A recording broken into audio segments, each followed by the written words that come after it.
So welcome back guys, स्वागत है आपका रिएक्ट के डे 8 में। यहाँ पर हम बात करने वाले टोटली रिएक्ट के हुक्स कवर कर लिए थे। अब ये देखेंगे जो भी रिमेनिंग टॉपिक्स हैं हमारे, जैसे कि बात करी जाए यहाँ पर थोड़े से टॉपिक्स हैं कुछ रिमेनिंग जो कि रोड मैप कवर करते आ रहे हैं। हम आप लोग को दिखाते स्क्रीन शेयर करके गाइस। और यहाँ पर जो मैं अपनी पिन स्क्रीन कर रखी है अनपिन कर देता हूँ, फटाफट से स्क्रीन पे रोड मैप को देखो। ये सारी चीज़ें हम कवर करते आ रहे हैं। सिंगल पेज एप्लीकेशन क्या होती है, ओवरव्यू क्या होता है, रिएक्ट के ऐप कैसे बनाते हैं, फोल्डर स्ट्रक्चर क्या होता है, इसके बाद जीएसएक्स क्या है, डिफरेंस क्या है एचटीएमएल से। यहाँ पर आ जाते हैं कोर कॉन्सेप्ट में प्रॉप्स देखे हमने, प्रॉप्स ड्रिलिंग देखे हैं जो कि यूज़ कंटेक्स्ट में यूज़ किया था, है ना गाइज। उसके बाद फंक्शनल वर्सेस क्लास कंपोनेंट्स देखे हैं। उसके बाद हमने देखा स्टेट मैनेजमेंट, कैसे स्टेट मैनेज की जाएगी। इवेंट हैंडलिंग देखे, रेंडरिंग देखी, कैसे रेंडर करते हैं, डेटा री रेंडर जो कि हमारे यूज़ इफेक्ट की मदद से होता है, यूज़ रेफ से नहीं होता है। तो ये सारी चीज़ें देखी हमने गाइस। यस और नो? क्लियर है गाइस? जी हर बच्चे को भैया, क्लियर है? आपका ये स्क्रीन शेयर अच्छे से नहीं हो रहा, नहीं आ रहा। अच्छे से मतलब? मतलब दिख नहीं रहा है कुछ भी। एक मिनट रुको। हाँ जी, अब स्क्रीन शेयर हो रही है। अब बताओ, स्क्रीन शेयर हो रही है सही से? भैया म्यूट कर लो। हाँ जी, अब स्क्रीन शेयर हो रही है सही से? हाँ भैया। अब दिख रही है, भैया देखो। मेरे में अभी भी नहीं आ रहा। नेटवर्क इशू होगा। अब दिख रहा है सही से, सबको दिख रहा है, बाकियों को इशू है कोई? नो सर, नो भैया। अब ठीक है। भैया मोबाइल से ज्वाइन करूँ क्या? हाँ, जो भी है नेटवर्क इशू हो सकता है, कोई नहीं। आराम से देखो। अब देखो यहाँ पे रेंडरिंग में देखा था हमने, एडवांस रिएक्ट फीचर देखे थे, रिएक्ट के हुक सीखे थे, यूज़ इफेक्ट और साइड इफेक्ट, ये सारी चीज़ें देखी थी कैसे होते, यूज़ रेव देखा, यूज़ कंटेक्स्ट देखा, यूज़ रिड्यूसर हमने स्किप कर दिया जस्ट बिकॉज ये रिडक्स का थोड़ा पार्ट होता है, तो मैं अभी वो चीज़ इंक्लूड नहीं करना चाहता। और कस्टम हुक्स है यहाँ पर, कस्टम हुक्स जैसे हम खुद के भी हुक्स बना सकते हैं, बट अभी आप एज अ फ्रेशर ये चीज़ें समझो कि आपको पहले ये सारी चीज़ समझनी है। जब ये चीज़ें समझ लो देन फिर तो थोड़े बहुत एडवांस कॉन्सेप्ट्स होते हैं उन पे जंप करो। समझ गए गाइज? यस और नो? ये समझ रहे हो? अब यहाँ पता है शेयरिंग स्टेट अक्रॉस कंपोनेंट्स, ये वाला हमने कैसे किया था। अगर तुम्हें एक कंपोनेंट से दूसरे कंपोनेंट भेजना हो, यूज़ मेमो याद है? यूज़ मेमो में या यूज़ कॉल बैक में हम ये चीज़ कर रहे थे प्रॉप्स के फॉर्म में, है ना, स्टेट को शेयर कर रहे भैया थे। अब रिएक्ट राउटर भी मैंने आपको दिखाया था सेटअप करके, कैसे हम होम पे जाते हैं, अबाउट पे जाते हैं, जो राउट बनाते हैं हम रिएक्ट के राउट्स ईजिली। आप देखो आज की डेट में आपको कोई चीज़ ना सीखने का तरीका बदलना है। फॉर एग्जाम्पल अगर आप कोई चीज़ सीखना चाह रहे हो, आपको ये नहीं सोचना गाइस कि यार मतलब कि मतलब मैं ये चीज़ सीखूंगा जब ही सीखूंगा जब भैया मेरे को बताएंगे। नहीं यार, चैट जीपीटी पे जाओ, स्टैक ओवरफ्लो पे जाओ, there are many content resources जहाँ से आप इजीली कंटेंट ग्रैब कर सकते हो विदाउट टाइम वेस्टिंग। यार मैं बता रहा हूँ, मेरे टाइम पे जब मैं डेवलपमेंट सीखता था, मेरा आधे से ज़्यादा टाइम इसी चीज़ में वेस्ट होता था कि अगर मेरे को कोई पर्टिकुलर एरर आ गया, उस एरर को खोज रहा हूँ मैं गूगल पे, और बहुत दिक्कत हो रही है मुझे उस एरर को रिजॉल्व करने में, अलग अलग डेवलपर्स के आंसर्स पढ़ रहा हूँ, सॉल्यूशंस पढ़ रहा हूँ, फिक्सेस पढ़ रहा हूँ, बट गिटहब पे भी कुछ वर्क नहीं कर रहा है। तो चैट जीपीटी उस हिसाब से बहुत सही चीज़ है कि आपने तुरंत उसको एरर कोड दिया और उसने क्या किया, तुरंत सॉल्यूशन बता दिया। ना आप कोई फालतू वेबसाइट पे जा रहे हो, ना आप कोई ऐड देख रहे हो, ना कोई टाइम पास कर रहे हो कि डिस्ट्रैक्शन होगी। तो चैट जीपीटी को पॉजिटिविटी के साथ इस्तेमाल करना, यूज़ करो। ये मत सोचो कि यार इससे तो चीटिंग होती है या इससे काम आसान होता है, नहीं। लर्निंग पर्सपेक्टिव से देखो कि यार अगर मुझे कोई कोड चाहिए, मुझे फॉर एग्जांपल कोई कोड चाहिए तो मैं कैसे लिखूंगा। अभी जैसे वीएस कोड ओपन करते हैं गाइस, ठीक है। अब यहाँ वीएस कोड में आप देखो, फटाफट स्क्रीन शेयर हो रही है ना सबको? अभी ये तो प्रोडक्शन का कोड है, इसको हटाते हैं फटाक से, ओपन फोल्डर करते हैं यहाँ पर। डॉक्यूमेंट्स में हमारा बैच 4 का फोल्डर था आई थिंक सो, या नहीं? बैच 4 का था, क्या था, जो भी था। जी भैया, और का था। नहीं, बैच 4 का नहीं था गाइस, मुझे याद नहीं आ रहा। यहीं पे तुम लोगों ने कोई फोल्डर बनवाया था, मुझे थोड़ा दिमाग से स्किप हो रहा है। भैया एक ऐप करके बनाया था। यार यहाँ से कहाँ से स्किप हो सकता है वो? चलो कोई नहीं। अगर जिसको नहीं भी आता बनाने, कुछ नहीं करना है, यहाँ पे क्या करना है, यहाँ पे सिंपल डॉक्यूमेंट्स में जाके क्या करना है, सीएमडी खोलना है। ठीक है, सीएमडी पे क्या लिखना होता है, npm इंस्टॉल। सबसे पहले तो ये लिखना होता है, वो हमारा बना हुआ है, ठीक है, वो हमारा इंस्टॉल हो रखा है, यस और नो गाइज? तो हमें डायरेक्ट क्या लिखना है, npx क्रिएट रिएक्ट ऐप। क्या लिखना है गाइज? क्रिएट। यार लेकिन हमने किसी में कोडिंग करी थी जितना मुझे याद है, वैसे हम एक चीज़ में कोडिंग करते हुए आ रहे थे, वो पता नहीं कहाँ चली गई वो। इसमें तो नहीं चली गई? नहीं यार, ये देखो यार, एक्चुअली ना हमारी वेबसाइट की भी डेवलपमेंट चलती रहती है, तो थोड़ा साइड बाय साइड कुछ आगे पीछे हो गया होगा। नो वरीज, ठीक है। यहाँ पे npx create react क्या नाम रख ले? हम रख लेते हैं batch4_react रख लें, ठीक है। सही रहेगा ये। अब देखो उसने ऐप बनाना चालू कर दिया। टोटली डिपेंड करता है आपके नेट की स्पीड पे। फटाफट ये काम होता रहेगा जब तक हम समझते हैं यहाँ पर कि जैसे अगर कोई ये हमारा अलग अलग कंटेंट्स थे, है ना, अलग अलग कंपोनेंट्स थे जिसको हम इस्तेमाल कर रहे थे। अगर वेबसाइट है तो वेबसाइट में एक नैप बार कंपोनेंट था, यस और नो गाइज, समझ आ रहा है? एक हमारा साइड बार कंपोनेंट था, बोलो। और ये यहाँ पे भी एक कंपोनेंट था, सॉरी, यहाँ पर भी एक कंपोनेंट था जिसको हम यूज़ कर रहे थे, बोलो यस और नो। तो जी गाइस भैया। देखो, ये समझो जैसे ये वेबसाइट है, या कोई भी वेबसाइट ले लो, ये वेबसाइट ले लो, तो होता क्या है कि ये जितने भी तुम कंपोनेंट्स देख रहे हो, ये वाले जो कंपोनेंट्स देख रहे हो, इसमें क्या होता है, ये नैप बार का अलग फाइल बनेगी, साइड बार की अलग फाइल बनेगी, और मेन फाइल अलग बनेगी। ये तीनों इंपोर्ट होते हैं, समझ रहे हो? ये सुनो, तो ये रियूजेबल जी होते हैं, रियूजेबल कंपोनेंट्स होते हैं। तो इसीलिए गाइज यहाँ पर जब हमने ये चीज़ पढ़ी थी, यहाँ पर जब तुम आके देखते हो C S S, Tailwind C S S integration, ये सब क्या है? टेलविंड, देखो टेलविंड को लगाने के मैंने आप लोग को बताए थे दो तरीके होते हैं। क्या दो तरीके होते हैं, बताओ जल्दी से। टेलविंड को लगाने के हमारे पास दो तरीके होते हैं, नहीं होते गाइज?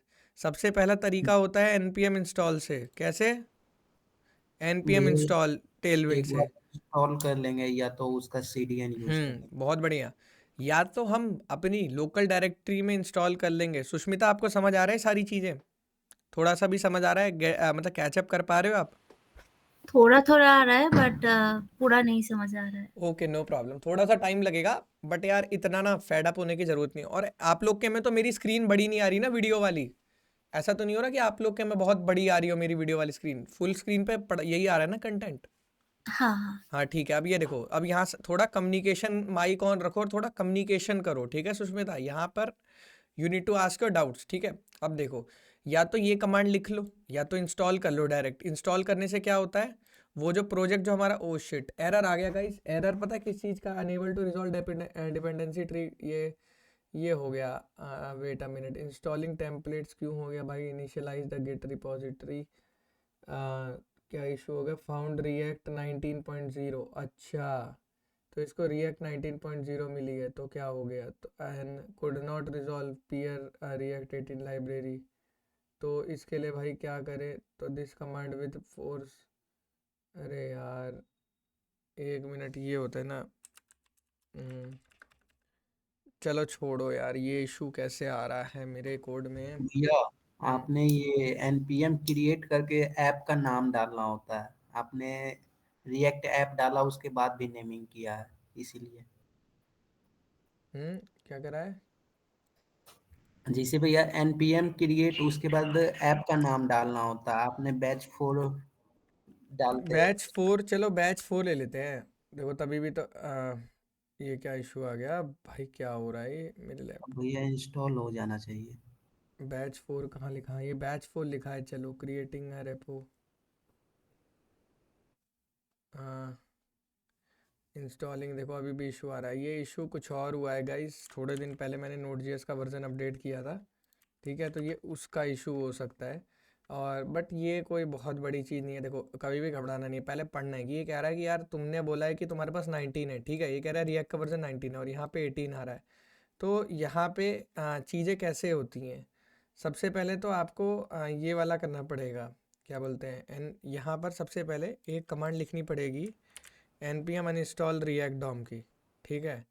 आपने अनइंस्टॉल कर दिया रिएक्ट डॉम,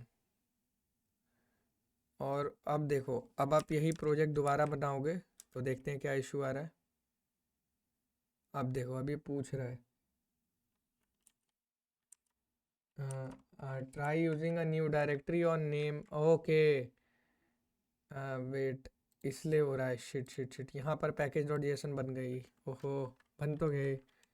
ये देखो ना, ये बन गए, इतने सारे इश्यूज आ रहे हैं, ओहो हो, बन गए हैं। पता है कुछ और इशू आ रहा था इसमें, समझ रहे हो? यहाँ पे भी बना दिए ना, ये देखो। कोई नहीं, बैच 4 वाली को डिलीट कर देते हैं अभी, ठीक है? और बैच 4 रिएक्ट वाली को भी, हाँ, क्योंकि उसमें थोड़ा सा डिपेंडेंसी इशू हुआ है। बाकी हमारा ये क्लियर हो गया है।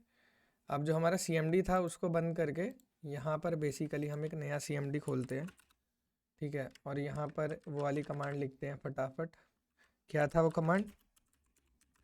npx create react app batch 4, ठीक है गाइस, batch_4 कर दें।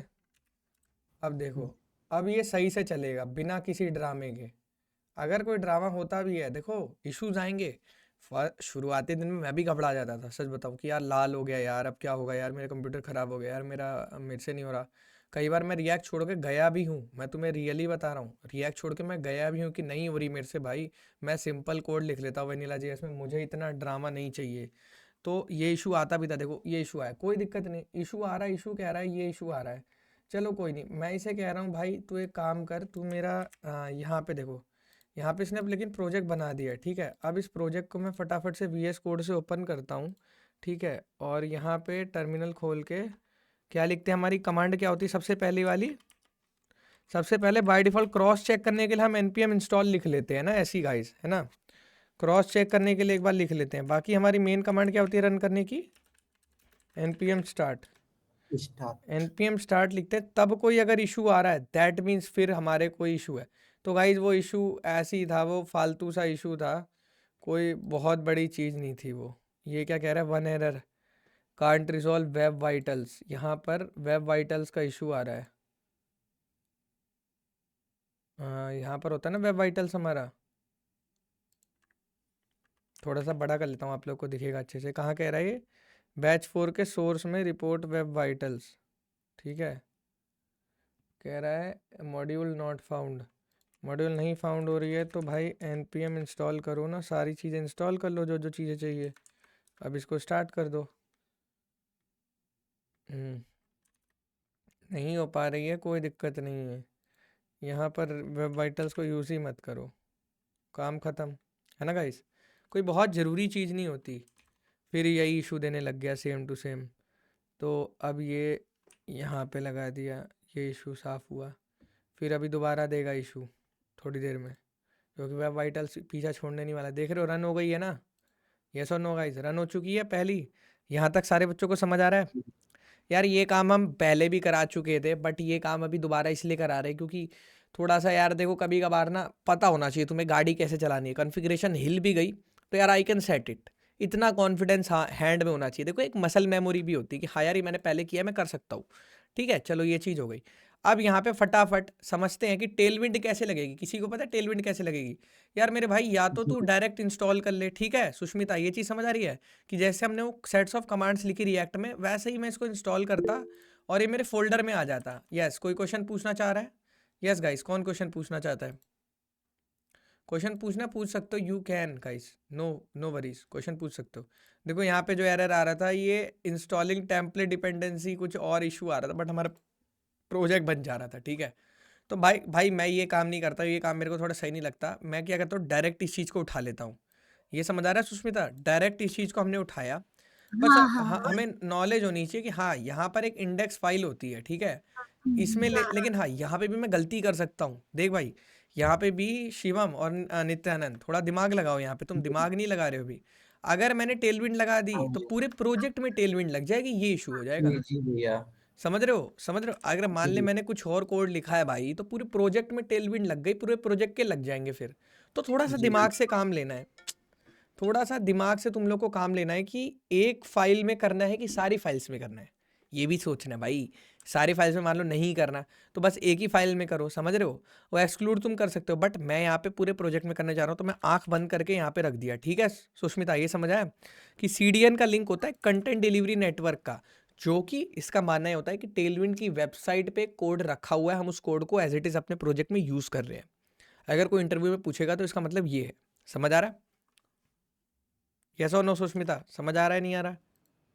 बोलो। भैया इंस्टॉल करके करेंगे तो और ज्यादा बेटर रहेगा ना। बेटर रहेगा कि आपके पास रहेगा सारा कोड, छिड़ नहीं पाएगा कल को कुछ। मान लो टेलविंड ने कर दिया 200 की जगह 300, कल कुछ माइनर चेंज कर दिया, वैसे तो करेंगे नहीं, क्योंकि वैसे अगर वो करेंगे तो मार्केट से हट जाएंगे। फिर लोग कहेंगे कि इसकी वजह से तो सबकी वेबसाइट फट गई, जितनी भी वेबसाइट इंटरनेट पे चल रही थी। समझ रहे हो? जी अगर जी मान लो भैया। उन्होंने कर दिया कि 200 में 10 पिक्सल थी तो 300 में कर दी 10 पिक्सल, तो लोगों की तो वेबसाइट खराब हो गई। तो ऐसा वो कभी करेंगे नहीं, क्योंकि उन्होंने कुछ सेट्स ऑफ रूल अगर बनाए हैं तो कुछ सोच समझ के ही बनाए हैं। समझ रहे हो? जी चलो भैया। अब यहाँ पे चलते हैं। देखो टेलविंड में जैसे मान लो फॉर एग्जांपल कलर्स, टेलविंड की मुझे सबसे अच्छी चीज़ ये लगती है कि टेलविंड में कलर्स बहुत अच्छे होते हैं। देखो यहाँ पे आपको जोन सा कलर चाहिए, सारे कलर मिलेंगे। देखो करना कुछ नहीं है सुष्मिता, हमें कलर के कोड्स याद नहीं करने, समझ रहे हो आप? बस आपको कलर का ये याद करना है। देखो मैं बताता हूँ कैसे, ध्यान से देखेंगे सारे बच्चे। अब देखो यहाँ देखेंगे सब app.js में चलते हैं, ठीक है? app.js में यहाँ पे क्लियर कर दूँ सारा कोड, हटा दूँ, ठीक है? यहाँ पर एक नया बना रहा हूँ मैं, नई क्लास बना रहा हूँ कंटेनर की, ठीक है? कंटेनर, अरे यार क्या हो गया, TI, अरे यार हाथ नहीं बैठ रहा आजकल, कुछ भी समझ नहीं आ रहा इसमें। देखो डॉट कंटेनर एक शॉर्टकट होता है क्लास बनाने का, बट ये मुझे कुछ और ले जा रहा है।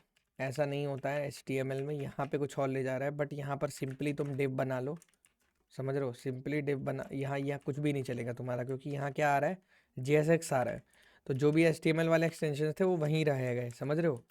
अब यहाँ पे तुमने क्लास नेम लेना है, ये भी ध्यान रखना है, क्लास नेम, ठीक है? और क्लास नेम मान लो कंटेनर ले रहे हो। कंटेनर क्या होती है, लेफ्ट और राइट की पैडिंग के लिए होती है। जो पैडिंग दिख रही है इधर इधर, ये जगह के लिए होती है, ठीक है? समझ आ रहा है? यस और नो गाइस? जी भैया। अब देखो, अब यहाँ ये आ गया। अब यहाँ पे मान लो मैंने H1 से लिख दिया, अरे यार हाँ तो ये एक ही चीज़ पकड़ रहा है बस, H1, ठीक है? H1 से मैंने लिख दिया हेलो, ठीक है? हेलो वर्ल्ड, ठीक है? अब वेबसाइट पे चलो फटाफट। अब यहाँ पे आइकन दिख रहा है, नीचे हेलो वर्ल्ड नहीं दिख रहा। एक मिनट भाई, ऐसा क्यों? भैया इसको इम्पोर्ट नहीं किया है। नहीं नहीं भाई, ऐसा क्यों हो रहा है? कुछ तो गड़बड़ है। देखो अब सही है, सही है, दिख रहा है सुष्मिता? जी अभी तक ये हेलो वर्ल्ड आ गया, ठीक है? अब अगर मैं हाँ कंटेनर में यहाँ लिखूंगा BG, BG मतलब बैकग्राउंड, BG, अब मैं लिखूंगा BG ब्लैक, ठीक है?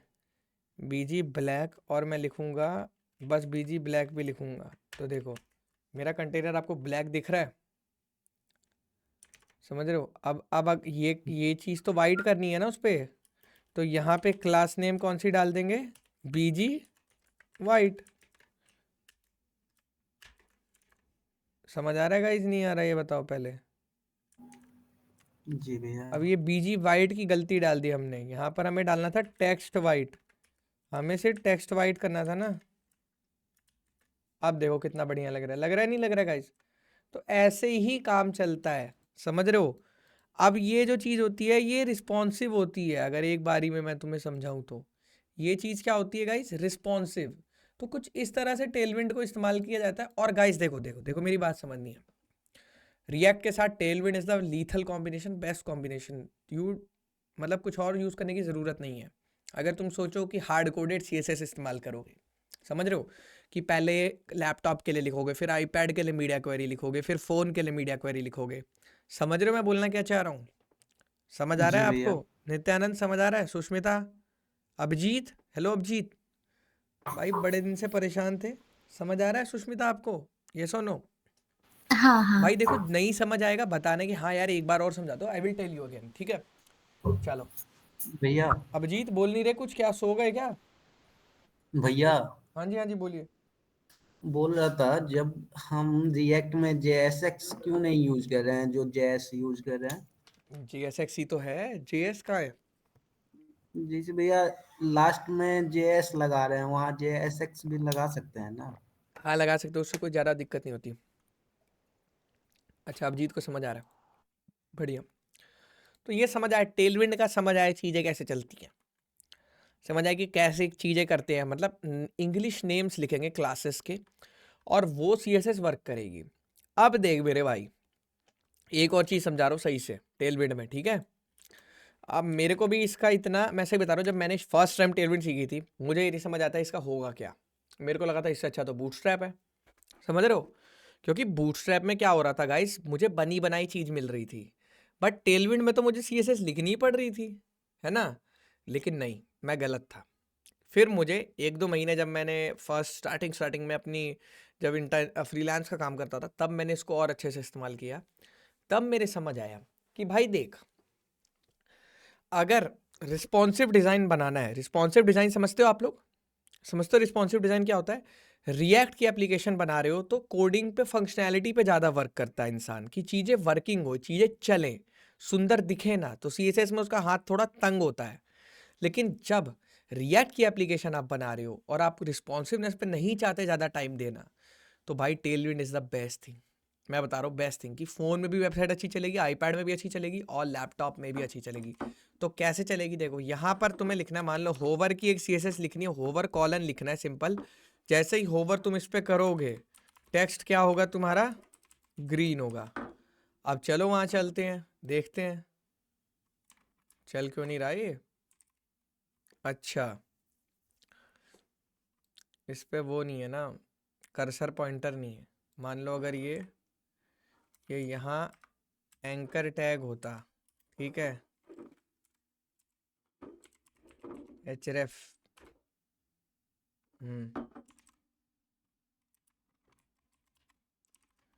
नो गाइस, चल जा भाई। टेक्स्ट ग्रीन नहीं होता क्या? ब्लू चलेगा? चल क्यों नहीं रहा ये? वेट, इसमें कुछ और इशू है। जब होवर कर रहा हूँ तो टेक्स्ट ब्लू, ये तो वर्क करना चाहिए गाइस, ये पता नहीं क्यों नहीं कर रहा है। इसमें कुछ ना कुछ तो इशू है। देखो, अगर मैं, या तो ये कुकीज़ ले रहा है, को रिफ्रेश करने दो सही से। देखो यहाँ पर होवर में text blue, why not it is working? Hover की स्पेलिंग गलत है या क्या गलत है? ये चलना चाहिए भाई, ये इसी में कुछ मुझे लग रहा है सीन खराब है। अब यहाँ पर हाँ चलो कोई नहीं, हम ये कर लेते हैं, टेक्स्ट ब्लू ना करके क्या कर लेते गाइस, बीजी ब्लू कर लेते हैं। ये वर्क नहीं कर रहा, पता नहीं क्यों। ये चीज़ इस पे नहीं वर्क कर रही है, इस पे हम लगा के देखते हैं। मतलब होता है गाइस, हम लोग बहुत ऐसे कोडिंग करते हैं। होवर की भी CSS मतलब आप यहीं पे लिख सकते हो, बट यहाँ I don't know what's the problem. और कोड एकदम सही है बट यहाँ वर्क नहीं कर रहा है। आई डोंट नो क्या इशू हो सकता है, कुछ और इशू हो सकता है। कोई नहीं, जैसे हम ये भी लिख सकते हैं, अगर हमें ब्लू की थोड़ी ग्रेडिंग देनी है। हाँ, ओवर टेक्स्ट ब्लू, क्या वार्निंग क्या दे रहा है ये? लोगो is defined but never use. चुप कर यार। देखो, हाँ आप चला ना गाइस, देखो आप चल रहा है गाइस। इशू क्या आ रहा है, ये ब्लू कलर में भी ना इसको वो चाहिए, ग्रेडिंग चाहिए। कौन से ब्लू की बात करो, समझ रहे हो गाइस? तो ब्लू कलर ये दिख रहा होगा आप लोग को, दिख रहा है नहीं दिख रहा है? जी भैया। तो ब्लू कलर में भी बहुत सारे शेड्स होते हैं ना। So basically we want shades. Shades कौन सा होना चाहिए, वो शेड्स इस्तेमाल करेगा। जैसे यहाँ पर क्या इस्तेमाल किया है, ब्लू में 500। तो देखो जैसे ही जा रहा है बंदा यहाँ पे, तो ये मुझे बताओ, टेलविंड से रिलेटेड कोई भी इशू है गाइस किसी को भी? अब ये बताओ, टेलविंड कोई ऐसा बंदा है जो रिएक्ट में ना इस्तेमाल कर पाए, या कहे कि यार मेरे को इश्यूज आ रहे हैं ये वो? बहुत सारी चीज़ें करा सकते हो यार, सब कुछ बना बनाया है इन्होंने। पढ़ोगे ना बैठ के पूरी। टेलविंड की क्लास वैसे हो चुकी है, लेकिन मैं दोबारा इसलिए पढ़ा रहा हूँ कि रिएक्ट में यूज़ करने में किसी को प्रॉब्लम ना है। क्योंकि देखो, तुम्हें बस क्लासेस चेंज करनी है, समझ रहे हो Sushmita? You can just alter the classes only. Classes edit कर करके आपको काम करना है, समझ रहे हो गाइज? बोलो जी भैया। यस और नो गाइज। कितने बच्चों को समझ आ रहा है? बोलो। नहीं बोल रहा कोई, चलो कोई नहीं, समझ आ गया होगा सबके। अभिजीत के तो समझ आ रहा है भाई। चलो अब चलते हैं। मुझे थोड़ा थोड़ा प्रॉब्लम हो रहा है, बट अभी थोड़ा सा रिवाइज करूंगी, उसके बाद ये वाला क्लास देखूंगी। हाँ जी, तो हाँ जी। शायद देखो देखो, कोई बड़ी चीज़ नहीं है। आप नए बैच से भी करो, लेकिन अभी से थोड़ा चीज़ समझो कि why we are using React, क्या बेनिफिट्स है रिएक्ट के। तो ये टेलविंड है, ग्लोबल CSS है। देखो ये जो बातें मैं कर रहा था ना आपसे, ग्लोबल CSS क्या होती है? जैसे अगर मान लो मैंने ग्लोबल CSS की एक फाइल होती है यहाँ पर, अगर आप लोगों ने नज़र डाली हो उसमें, तो यहाँ पे एक index.css भी पड़ी होती है। कहाँ गई? ये रही। ये कहाँ पे इस्तेमाल होती है? यहाँ पे इस्तेमाल होती है ग्लोबल फाइल में। तो मान लो अगर यहाँ पे मैंने लिख दिया सुष्मिता कि कलर रेड है, पैराग्राफ का कलर रेड है, तो पूरी वेबसाइट में पैराग्राफ का कलर रेड हो जाएगा। समझ रहे हो? हाँ ये चीज़ समझ के चलना, ये ध्यान रखना ग्लोबल CSS का मतलब क्या होता है, ठीक है? और यहाँ पे क्या लिखा है ये पढ़ो, module CSS for scope style. Module CSS किस लिए?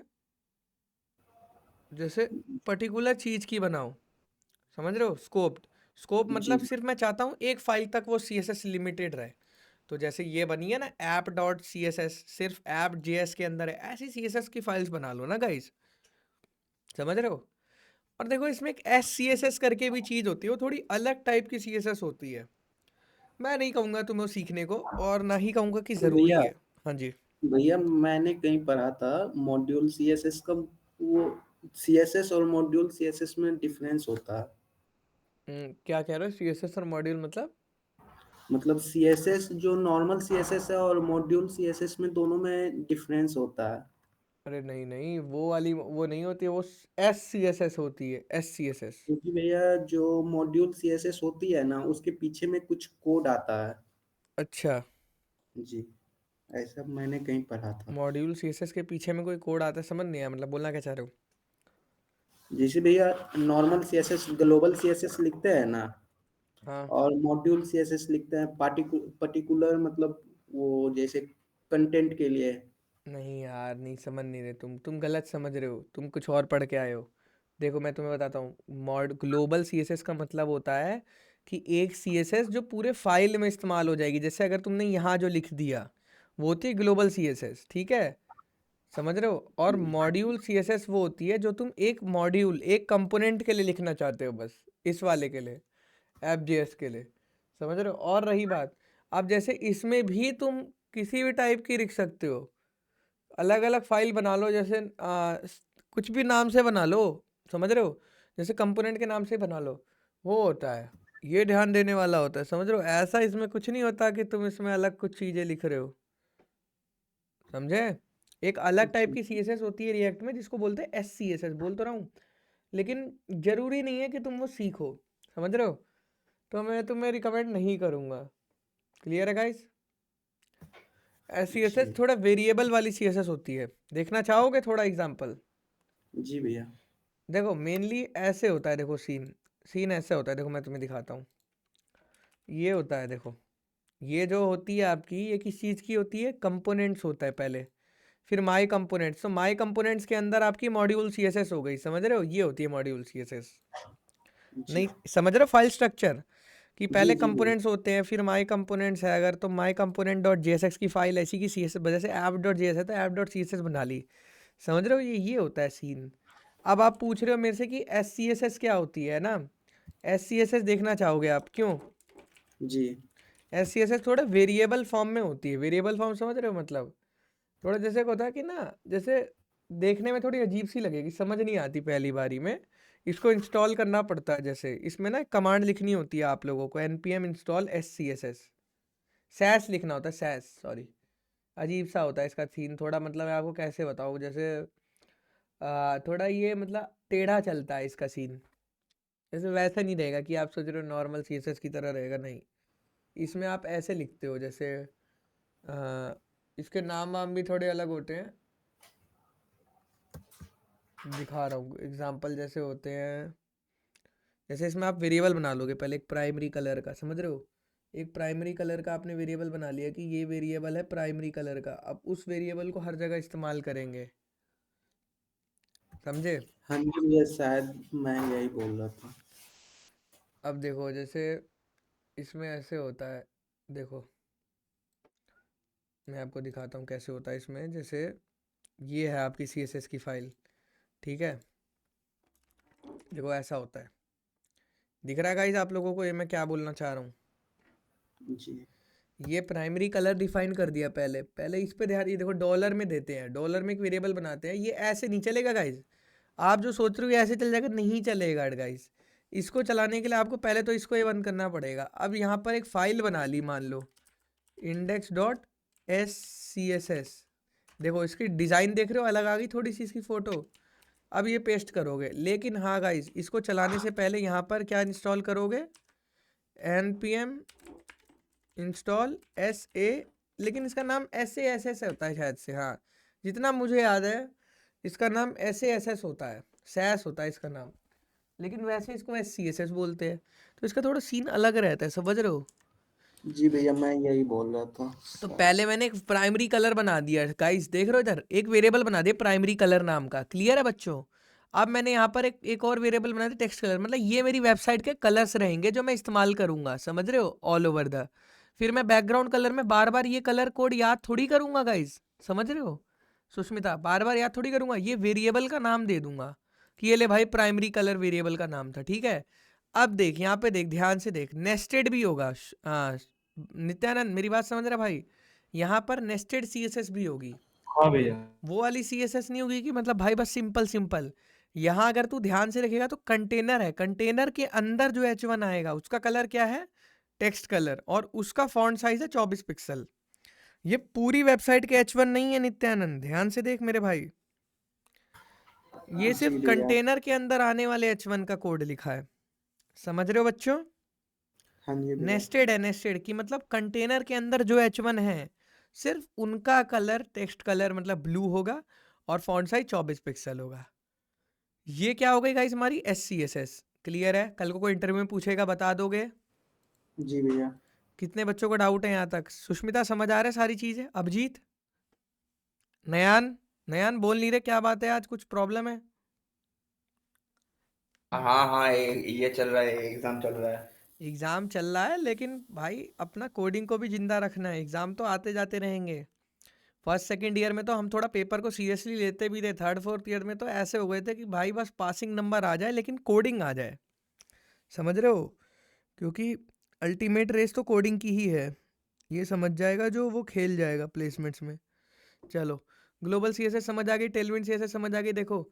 और ये टेलविंड CSS इंटीग्रेशन में ही प्रॉब्लम होती है लोगों को, पता है, मैं बता रहा हूँ शिवम, तुम कहोगे भैया कैसी बातें कर रहे हो, लेकिन मैं जितना कॉलेज में रहा हूँ, अब नहीं होती जी। होगी, बट पहले जितने बच्चों को इंटीग्रेशन में दिक्कत आती थी, भाई मेरे में चल नहीं रही, भाई मैं कंफर्म कैसे करूँ मेरे में भैया, टेलविंड चल रही एक है। तो ऐसे इंपोर्ट करके भी इंटीग्रेशन कर सकते हैं। वही मैं कह रहा हूँ भाई, पहले लोग बहुत परेशान होते थे, पहले ना देख मैं बता रहा हूँ, यूट्यूबर्स भी अच्छे नहीं थे और there are no one to spread the right knowledge.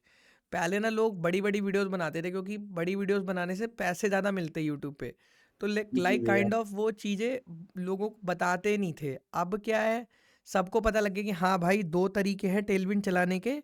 Simple तरीका है, या तो CDN में जाओ, या तो देख मेरा जो पढ़ाने का तरीका है, मेरा सीधा काम से काम रखो, फालतू चीज़ पढ़ के ना मेरा फ़ायदा होगा ना तुम्हारा फ़ायदा होगा, सिंपल सी बात है। जी। टाइम कम है, इतनी फास्ट लाइफ है, फटाफट से अगर अगर मान लो npm इंस्टॉल टेलविंड से नहीं चल रहा तो CDN चला, लेकिन अपना काम मत रोक, समझ रहे भाई। तो टेलविंड CSS के जी भैया। इंटीग्रेशन में ही बहुत लोगों को प्रॉब्लम आती है, इसलिए ये एक मेजर टॉपिक मान लिया इन लोगों ने। रिएक्ट के प्रोजेक्ट में आती है ज़्यादातर, मैं बोलूँगा नहीं कोई दिक्कत नहीं है भाई, CDN में ऐसा कोई प्रॉब्लम नहीं है, ऐसे कोई बड़ी चीज़ नहीं है ये। चलो अब यहाँ चलते हैं, CSS इन JS library, style components, emotion, ये अरे ये सब सिंपल है। चलो फॉर्म्स एंड वैलिडेशन हमने देख लिया था यार। देखो रिएक्ट फॉर्म्स में बेसिकली क्या होता है, ये सारी जैसे फॉर्म्स होते हैं, फॉर्म्स वैलिडेशन क्या होता है किसी को पता है। यहाँ जी पे भैया। मैंने एक टॉपिक गाइस मिस किया है, मुझे याद आ रहा है, जावास्क्रिप्ट में रेजेक्स मैंने एक टॉपिक मिस किया है। अब मैं 2 मिनट में पढ़ा देता हूँ आप लोग को। देखो यार, चौथी लाइव क्लास हो रही है तो इतना तो अपने अंदर वो रखता हूँ गाइस कि 2 मिनट में कोई सा भी टॉपिक पढ़ा दूँ, ठीक है, बिना कहीं से देखे दुखे। चलो अब यहाँ पे देखो, अगर मैंने एक फॉर्म बनाया है, मान लो ये यहाँ पर ही चलते हैं, अपनी वेबसाइट का एग्जांपल ले लेते हैं, अपनी वेबसाइट खोल लेते हैं, ठीक है। अपनी वेबसाइट खोलते हैं, यहाँ पर मान लो किसी को फुल स्टैक के बैच में एनरोल करना है, ठीक है। कोई बिना डिटेल भरे पे कर देगा तो क्या ये सही रहेगा, मैं आपसे पूछ रहा हूँ। कोई कुछ नहीं बिना भैया। डिटेल भरे पे कर देगा तो सही रहेगा, बताओ गाइज, नहीं ना। तो गाइज यहाँ पर हम क्या कर रहे हैं, यहाँ पर वैलिडेशन लगा रहे हैं। वैलिडेशन समझते हो गाइज, जी भैया। वैलिडेशन मतलब होता है कि भाई नाम है तो नाम डालना है, उसकी जगह कुछ अल्फ़ाबेटिकल वर्ड्स या उल्टे सीधे नहीं डाल देने। ईमेल है तो @gmail डालना है, उसकी जगह कुछ नंबर वंबर नहीं डाल के आगे बढ़ जाना है। तो एक तो रिक्वायर्ड होता है, रिक्वायर्ड मतलब होता है you need to fill something. मैं रिक्वायर्ड जी की बात नहीं कर रहा, रिक्वायर्ड तो गाइस आप HTML से ही लगा सकते हो। समझ रहे हो अभिजीत? अभिजीत हाँ मेरी जी। बात समझ रहे हो? नयान, नयान देखो, एक रिक्वायर्ड, अगर कोई भी चीज़ होती है उसके अंदर एक रिक्वायर्ड लिख देना होता है। तो रिक्वायर्ड तो ये वाला प्रॉम्प्ट ये जनरेट करा देती है कि प्लीज़ फिल दिस फील्ड। समझ रहे हो? मैं इसकी बात नहीं जी कर रहा हूँ भैया। नयान। नयान एक होता है कि चीज़ भरना किसी तरह से, ये तो चलो लगा देगी, लेकिन क्या तुम सही टाइप का चीज़ भर रहे हो, सही कैटेगरी का चीज़ भर रहे हो? देखो रिक्वायर्ड क्या बोलता है, रिक्वायर्ड ये कहता है कि ये वैल्यू बिना भरे आप फॉर्म नहीं भर सकते, बस रिक्वायर्ड का इतना मतलब होता है। समझ गए? लेकिन लेकिन एक मिनट, यहाँ ध्यान ये देना है सुष्मिता, कि अगर वो वैल्यू भर रहा है तो उस वैल्यू में करेक्ट वैल्यू होनी चाहिए। जैसे अगर मान लो यहाँ पे उसने कुछ भी भर लिया आगे बढ़ गया, और यहाँ पे उसने कुछ भी भर लिया और वो आगे बढ़ गया, तो जैसे ही वो भरेगा देखो यहीं पर इसको दे रहा है रेड कलर का, क्या बोल रहा है, please include an @ in the email address. ये समझ रहे हो मेरी बात? @ भी जी भैया। ये कर दिया, तब भी ये भर रहा है, तब भी नहीं भरने देगा, तो अभी भी एरर ये बता रहा है। तो जब तक ये बंदा, जब तक gmail.com नहीं लिखेगा कुछ ऐसा, तब तक येलो नहीं होगा। समझ रहे हो गाइस मैं क्या बोल रहा हूँ? तो रेजेक्स हाँ रेजेक्स एक चीज होती है सुष्मिता, क्लियर है, जिसकी मदद से हाँ हम क्या लगाते हैं, वैलिडेशन। और वो वैलिडेशन पता करता है कि आपका कंटेंट इस टाइप का है या नहीं। अब देखो रेजेक्स क्या होता है, बहुत लोग बोलेंगे रेजेक्स क्या होता है, फटाक से मैं बताता हूँ। रेजेक्स एक एक्सप्रेशन होता है, एक पैटर्न होता है जो हमें देना होता है। देखो मैं दिखाता हूँ, ये ज़्यादातर फ़ोन नंबर्स में भी इस्तेमाल किया जाता है कि सही फ़ोन नंबर दे रहा है कि नहीं दे रहा है। समझ रहे हो? अब जैसे मैं तुम्हें दिखाता हूँ, जैसे वो बताता है कि ये इंक्लूड होना चाहिए। देखो ऐसे कोड्स होते हैं, देखो द रेन इज पेन। अब ये बी ये होता है। अब जैसे कोड मैं दिखाता हूँ आप लोग को, कोड कैसे होता है रेजेक्स का, जो फ़ोन नंबर के लिए होता है। जैसे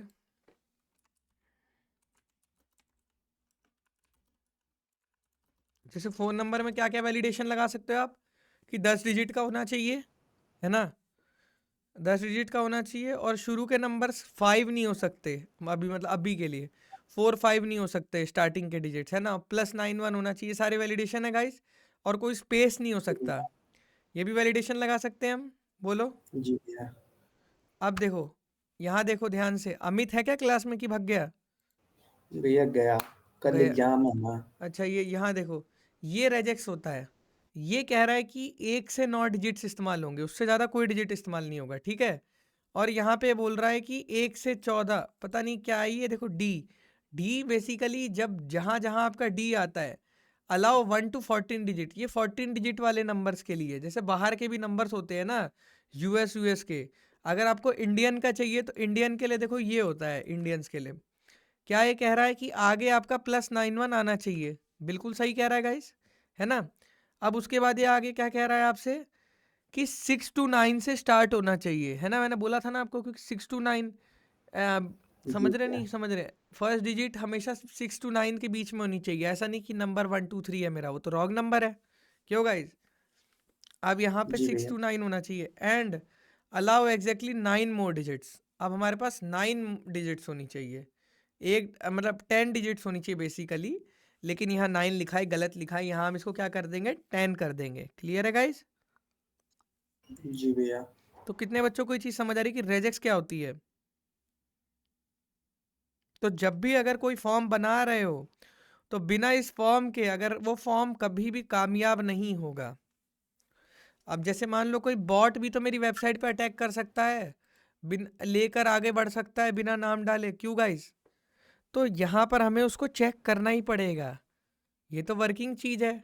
ऐसे ही आप जो फॉर्म बना ले तो आप सोचते हो फॉर्म बना लिया वर्क करेगा, no guys, that's not done. ठीक है, रेजेक्स लगाना पड़ेगा। क्लियर है? यस और नो?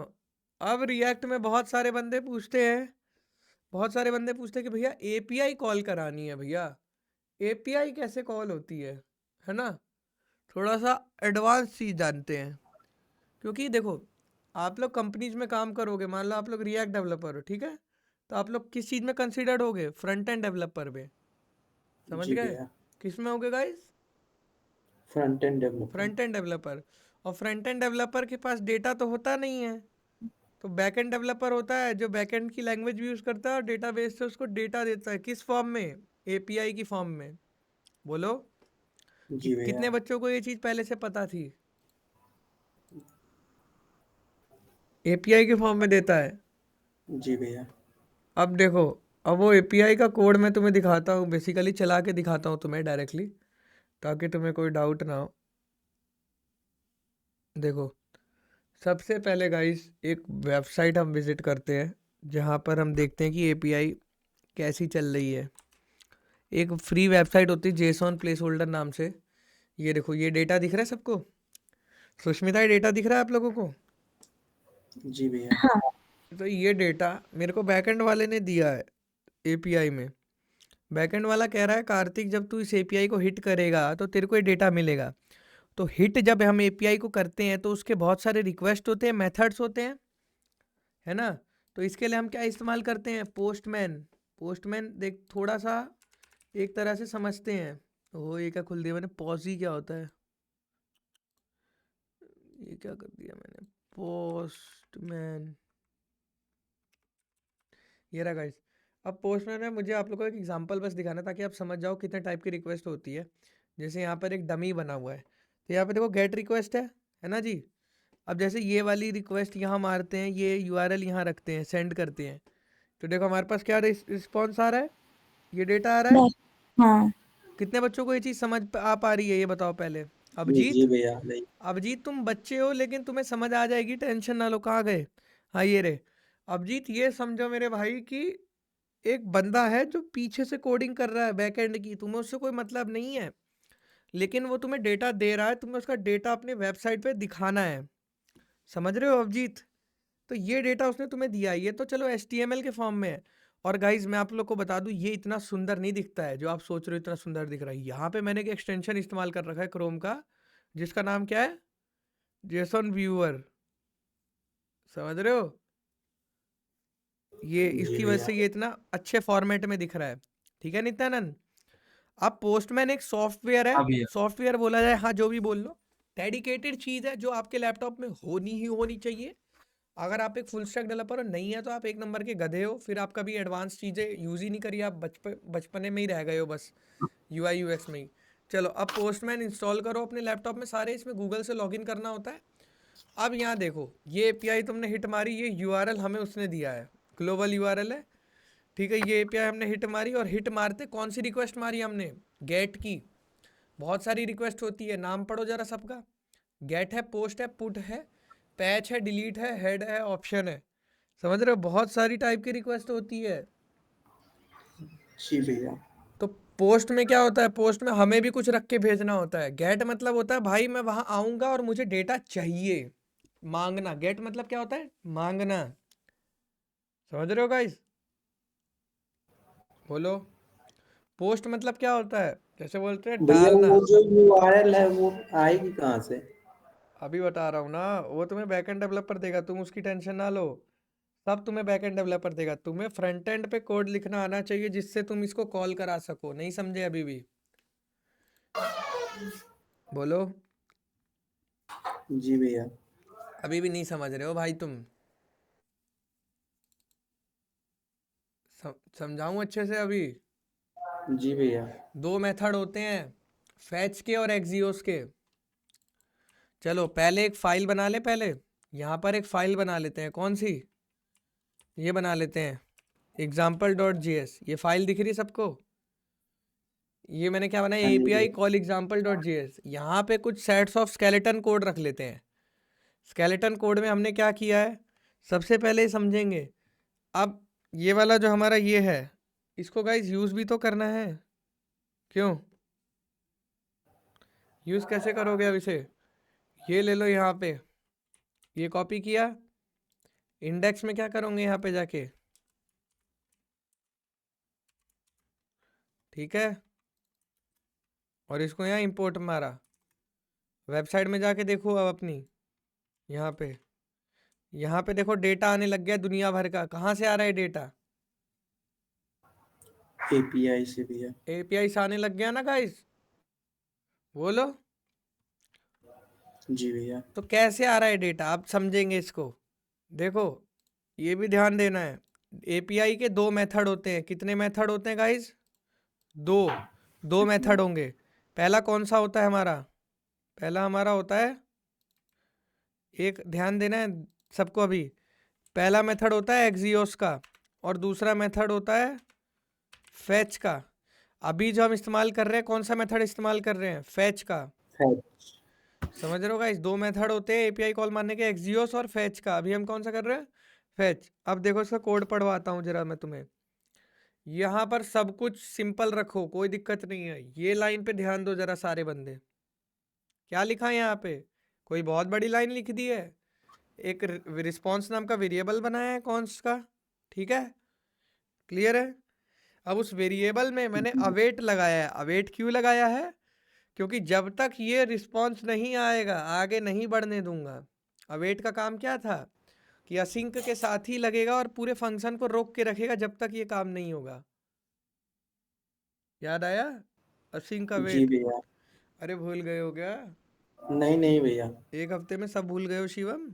असिंक नहीं अवेट भैया, कितना नहीं इंपॉर्टेंट भूला। टॉपिक है, जेएस के इंटरव्यू में इसी पे सिलेक्शन होता है। भैया नहीं भूला हूँ। हाँ भूलना नहीं है एकदम, बिल्कुल भूल गए तो पूछ लेना है दोबारा से। ठीक है असिंक भैया। देखो यहाँ अवेट से कोई मतलब नहीं है, अवेट नहीं भी लिखोगे हटा दोगे चलेगा। फैच का मतलब क्या होता है? डायरेक्ट फैच लिखना है, फैच के अंदर यूआरएल लिखना है।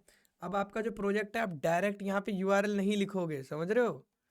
आप एक env फाइल बनाओगे। env फाइल आप लोगों ने बहुत सुना होगा, env फाइल, env फाइल।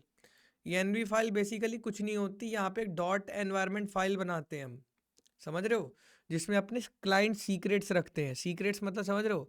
अब भाई हम किसी को लीक नहीं कर सकते ना कि हम इस यूआरएल पे एपीआई रिक्वेस्ट मार रहे हैं, समझ रहे हो शिवम?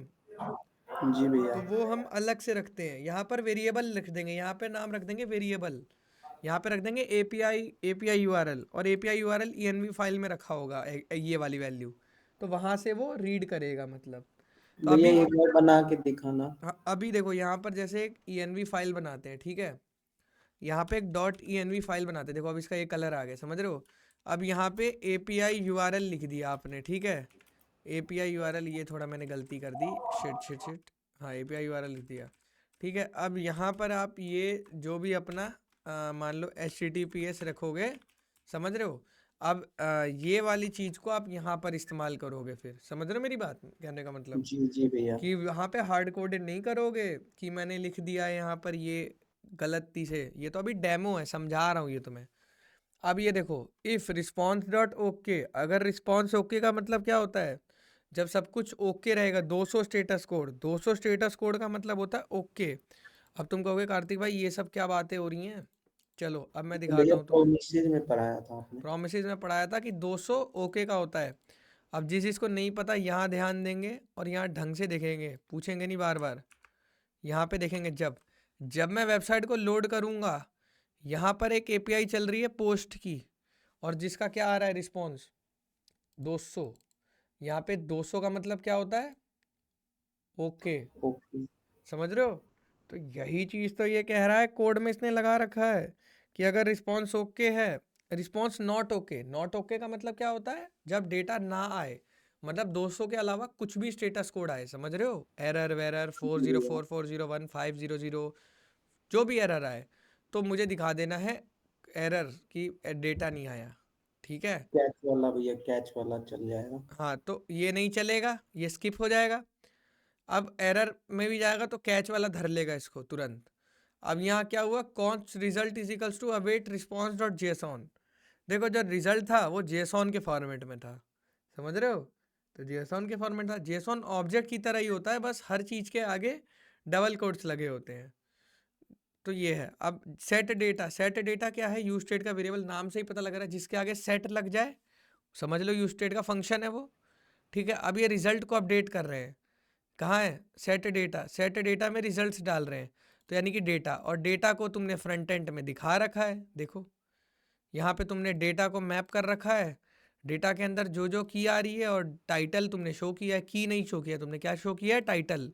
इसीलिए गाइज आप लोग ध्यान दो जब मैंने यहाँ पे दिखाया तो यहाँ पर आईडी भी थी, टाइटल भी था, बॉडी भी था, यूजर आईडी भी थी। बट सुष्मिता उसने फ्रंट एंड पे कौन सी चीज दिखाई? Only the title. टाइटल। समझ जी रहे हो? भैया। तो सिर्फ ऐसे कंपनीज में काम होता है। समझ रहे हो आप लोग कैसे समझ क्या होता है? भैया वो आईडी डालेंगे तो बस आईडी दिखाएगी। हाँ जी बिल्कुल, ये लो आपको चेक करवा देते हैं पूरा। देखो ये हटाओ, आइटम डॉट आई डी लिखो पहले। अब यहाँ देखो 1 2 3 आने लग गई, नहीं आने लग गई? जी जी भैया। तो भाई देखो, वो डेटा आपके पास रखा पड़ा है आके, आपको उसमें से चुनना है। ये होता है तरीका। अब आधे बंदे बोलेंगे कार्तिक भाई एक्सियोस वाला नहीं बताया। एक्सियोस वाले में भी लो जी, वो भी देख लो। लेकिन हाँ, ऐसे नहीं चलेगा वो। उसके लिए क्या करना पड़ेगा? एक कमांड चलानी पड़ेगी पहले। कमांड चलानी पड़ेगी किसकी? इंस्टॉल की। इंस्टॉल कर लिया एक्सियोस? अब देखो, अब इसकी जगह वो वाला कोड रख देते हैं, एक्सियोस वाला। यहाँ पर क्या रखा है बताओ जरा? अवेट। यहाँ पर भी अवेट लगा है। एक्सियोस डॉट गेट, वहाँ क्या था? फैच। डायरेक्ट था वहाँ, वहाँ क्या था? फैच। समझ रहे हो? जी भैया। भाई ऐसे ही कहता हूँ थोड़ा भैया दोनों में बेस्ट कौन सा रहेगा, फैच वाला कि एक्जियोस यार वाला? देखो, ज़्यादातर तो एक्सियोस वाला इस्तेमाल होता है वैसे।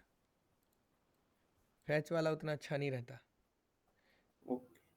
समझ रहे हो? क्यों भैया एक्जियोस का यूज क्यों करते हैं ज्यादातर? एक्सियोस बढ़िया रहता है, मैं वैसे बता रहा हूँ ना। क्योंकि एक्सियोस में आप मतलब जरस कंपनी में भी मैंने देखा ज़्यादातर एक्सियोस इस्तेमाल होता है। देखो मेरी जो मास्टरी है, जो एक अंत तक मास्टरी मेरी एंगुलर में है। समझ रहे हो? रिएक्ट में भी मैंने जी। काफ़ी काम किया है, लेकिन जितना मैंने रिएक्ट में किया है, मुझे ये पता है कि यार एक्सियोस को लोग ज़्यादा इस्तेमाल करते हैं, फैच को नहीं करते। एक्सियोस में आई थिंक सो इस वजह से कि हाँ तुम कमांड स्पेसिफाई कर पा रहे हो, और वहाँ पे तुम्हें बस फैच, देखो फैच सिर्फ तुम्हारा गेट के लिए होता है मेरे ख्याल से, शायद से। और जी एक्सियोस जी में तुम भैया। सारे मेथड इस्तेमाल कर सकते हो, ऐसा कुछ होता है। मैंने जितना इस्तेमाल किया मैंने एक्सियोस से ही किया है। फैच मैंने बाद में देखा था, क्योंकि मुझे लगा था एक एक्सियोस ही एक चीज़ है एपीआई करने की, तो मैं इसी से करता था। चलो अब इससे गेट किया। अब जैसे ही तुमने गेट किया, ये डेटा इसमें आएगा। अब डेटा को स्टोर कहाँ कराओगे? तो रिस्पॉन्स डॉट डेटा, ये भी ध्यान रखना है, ऐसे नहीं। रिस्पॉन्स डॉट डेटा को हमने कर लिया सेट डेटा में। समझ रहे हो? जी भैया। वहाँ पे हमारा क्या था? डायरेक्ट। अगर आप याद करोगे तो वहाँ पे जो हम हिट करा रहे थे, समझ रहे हो? कहाँ गया वो, जो जहाँ पे हम हिट करा रहे थे गाइस, तो वहाँ पे अगर आप लोगों ने नोटिस किया होगा, तो वहाँ पे हम डायरेक्ट इसको जेसॉन में वो कर रहे थे। रिजल्ट को हम क्या कर रहे थे? वेट रिस्पॉन्स डॉट जेसॉन में पढ़ रहे थे पहले से। पढ़ेंगे हम इसको भी, लेकिन यहाँ पर जो हमारा डेटा आ रहा है डायरेक्ट इसने दे दिया रिस्पॉन्स डॉट डेटा। अब कैसा दिया है चलो चल के देखते हैं। यहाँ पर देखो ये पोस्ट है, रिस्पॉन्स कैसे आ रहा है देखो। यहाँ पर ये ब्रैकेट दिख रही है, तो डेटा लिखना पड़ेगा, नहीं तो एरर आ जाएगा। समझ रहे हो? अब इसमें से आप जोन सी चीज़ उठाना चाहो कौन सी चीज़ उठा सकते हो। कैसे चेक करोगे? रिस्पॉन्स में जाके। समझ रहे हो? यस और नो गाइस? जी भैया। कोई बड़ी चीज़ नहीं है गाइस, समझाने का तरीका और समझने के तरीके में फ़र्क होता है। अगर आप आसानी से समझोगे कि कल को आपको कंपनी में जाके यही काम करना है, तो यहीं पे तसल्ली से सीख लेता हूँ, तो बेटर रहेगा। समझ रहे हो? फिर एक भैया जॉब लेने में भी बेटर रहेगा। हाँ जी। भैया इसमें एक लाइन हमको डाटा चाहिए, जैसे कि पूरा का पूरा डाटा नहीं चाहिए मुझे, बस एक डाटा चाहिए, तो उसको कैसे करेंगे? एक डाटा चाहिए आपको? चलो हाँ। अब यहाँ पे जैसे आप ये लूप चला रहे हो ना मैप का, मैप का आप लूप मत चलाओ। आप बस पहले वाले इंडेक्स के लिए बस हिट कर दो। समझ रहे हो? आप जैसे वहाँ पे आपने नोटिस किया होगा आईडी आ रही थी, आईडी के बेसिस पे भी लगा सकते हो, क्योंकि आईडी हमेशा इंक्रीमेंटल ऑर्डर में है इसकी। समझ रहे हो? अब जैसे इसे लोड करो, तो नेटवर्क में जाओ, और नेटवर्क में जाने के बाद इसके अंदर जाओ और रिस्पॉन्स में जाओ, आईडी पे लगा दो ना चेक कि वेयर आईडी इक्वल्स टू 1। समझ रहे हो? यहाँ पे चेक लगा दो कि वही डेटा दिखाए जिसकी आईडी 1 है, तो उसी को दिखाएगा। समझ रहे हो? या ओ, कुछ तो यूनिक चीज़ चाहिए होगी मैचिंग के लिए। समझ रहे हो? जी भैया। मान लो खाना तुम होगा कहो कि आपने। कहीं बीच का भैया मेरे को निकालना है, जिसकी मान लो ये है 17 आईडी है, तो 17 तो यूनिक है ना, तो इसकी निकाल लो पकड़ के। इसका टाइटल निकाल लो जिसका 17 है, उसका टाइटल निकाल लो। Whose ID is 17, ID equals to 17, तो उसका टाइटल निकाल लो। समझ रहे हो? ऐसे निकालना होता है भाई। समझ रहे हो? जी भैया। और एक और चीज़ से भी निकाल सकते हो। इनकी एक इंडेक्सिंग होती है, जैसे ये 1 इंडेक्स पे है, ये 2nd इंडेक्स पे है, क्योंकि ये है तो एरे ऑब्जेक्ट, जी भैया। एरे के अंदर ऑब्जेक्ट है। ये 3 नंबर पे है, ये 4 नंबर पे है, तो उस हिसाब से कर सकते हो। जैसे बताया था ना तुम्हें, एरे के इंडेक्सिंग भूल गए हो क्या तुम सब, फिर से भूल गए हो? नहीं नहीं एरे की भैया, इंडेक्सिंग कैसे होती थी? 1 0 1 मान 2 लो 3 0 से होती थी, तो ये पहला एलिमेंट है, दूसरा, तीसरा, चौथा, एंड -1। तो ये वैल्यूज कुछ भी हो सकती हैं। लेकिन अगर मान लो इस वैल्यू को उठाना है तो इस नंबर एड्रेस से उठाते थे ना, एड्रेस जी हमेशा यूनिक होता था, यूनिक थिंग देखो, ठीक है? तो समझ जी आ रही है? और किसी का कोई डाउट है यहाँ पे रिएक्ट में, जो उसको लग रहा हो कि भाई बहुत बड़ी चीज़ है, रिएक्ट नहीं हो पा रही? भाई कुछ नहीं है, जो आप चीज़ें पहले करते आ रहे थे, यहाँ पे अब लोग बोलेंगे क्या कर रहे थे हम, चलो वो भी दिखा देते हैं, कहाँ गई जी, ये रहा। देखो यहाँ पर जो हम ये जो चीज़ें पहले करते आ रहे थे फ्रंट एंड में, ठीक है guys, HTML CSS bootstrap Tailwind JS में, इसी काम को आसान बना दिया है। ऐसा नहीं है कि ये हमारी मेहनत वेस्ट गई है और रिएक्ट सर्व उत्तम है, हमें ये सब किसी काम के नहीं है। मतलब होता ना कि ये भाई ये तो वेस्ट हो गए, नहीं भाई, ये बेसिक्स थे और ये इंपॉर्टेंट थे। यही चीज़ें एक अच्छे एफिशिएंट वे में हम रिएक्ट के अंदर इस्तेमाल करने वाले with the help of React hooks, समझ रहे हो? यहाँ पर हमें रियूजेबल कंपोनेंट्स मिलते हैं, सिंगल पेज वेबसाइट मिलती है, और मतलब एफिशिएंट कोडिंग होती है कि आप मतलब रूरल एरियाज़ में भी इस्तेमाल कर सकते हो। आपकी वेबसाइट कम नेट लेगी, क्योंकि पूरा पेज रेंडर ना होके सिंगल पेज एप्लीकेशन है, तो आपका पर्टिकुलर कंपोनेंट रेंडर करता है। उसके बाद आपको तरह तरह के फीचर्स मिल जाते हैं, जैसे बहुत सारी चीज़ें हैं, आपको फाइल ऑर्गेनाइजेशन स्ट्रक्चर मिल जाती है। यहाँ पे आप कोई भी मॉड्यूल को डायरेक्टली इंस्टॉल कर सकते हो, समझ रहे हो गाइज?